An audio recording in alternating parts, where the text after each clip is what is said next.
എന്തെങ്കിലും ബന്ധമുണ്ടോ സിദ്ധാർത്ഥിന്റെ ഒരു കൊലപാതകമായിട്ട്? അതല്ലാണ്ട് എക്സാലോജി കമ്പനീന്റെ കേസായിട്ട് ഇങ്ങൾക്ക് എന്തെങ്കിലും ബന്ധമുണ്ടോ? അഥവാ ബന്ധം ഇല്ലെങ്കിൽ നിങ്ങളെ പാർട്ടി എന്തിനാ അവരെ കേസ് ഏറ്റെടുത്തിട്ട് കോടതിയിൽ ഇതാക്കുന്നത്, കേസാക്കുന്നത്? രണ്ടാമത്തെ ചോദ്യം റിജൽ ജിയോട്. റിജൽ ജി,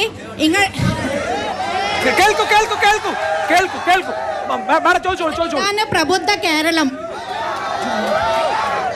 റിജൽ ജിയോട് ചോദിക്കാനുള്ളതെന്ന് പറഞ്ഞാല്, നിങ്ങൾ പല പ്രാവശ്യം ഉത്തരം മുട്ടുമ്പോ ചാണകം എന്ന് പറയും. ചാണകം നമുക്ക് അഭിമാനാണ്, മനസ്സിലായോ? നമുക്ക് അഭിമാനം. ഒരു മിനിറ്റ്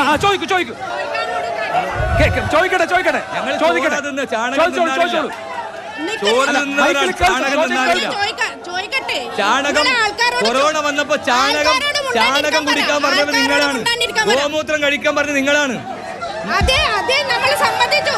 ഈ രാജ്യം 21-ാം നൂറ്റാണ്ടിലെത്തി. ഇരുണ്ട യുഗത്തിലല്ല ഇന്ത്യ. ഒരു മന്ത്രിയാണ്, അതിനെ ഞങ്ങൾ എതിർക്കും. ചാണകം തിന്നാനുള്ളതല്ല, ചാണകം തിന്നാനുള്ളതല്ല എന്ന് ഞങ്ങൾ ഈ നാട്ടിൽ ജനങ്ങളോട് പറയും. ചോദ്യം കഴിഞ്ഞിട്ടില്ല. നമുക്ക് ചാണകം അഭിമാനം. പണ്ട് കാലത്ത് ഒരാളും ഇങ്ങളെ നിൽക്കുന്ന ഒരാളൊന്നും ചാണകം ചവിട്ടാതെ നിങ്ങളെ പൂർവജന്മാരില്ല.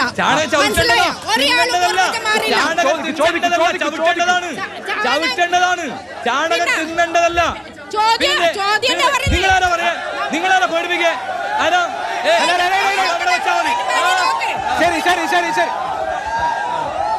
നിങ്ങള് ഭാരത് ജോഡോ യാത്രയാക്കി. ഭാരത് ജോഡോ നടന്ന് വരുമ്പോക്ക് പകുതി ആള് ഇവിടെ പകുതി ആള് ഇവിടെ പോന്ന് പറയുമ്പോ ബാക്കില് രാഹുൽ ഗാന്ധിന്റെ ആരും ഇല്ല. ഭാരത് ജോഡോ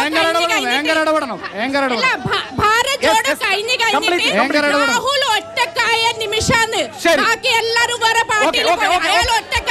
ഇത് ഭാരത് ജോഡോ യാത്രയാണ്.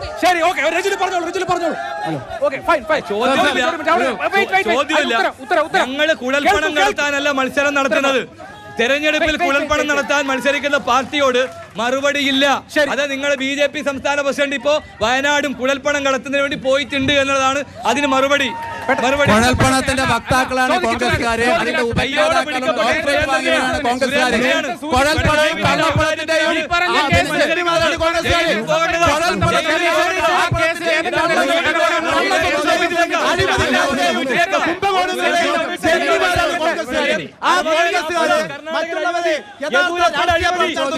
അഴിമതിക്കാരെന്ന് പറയുന്നുണ്ടെങ്കിൽ നാളെ എന്ന് പറഞ്ഞു.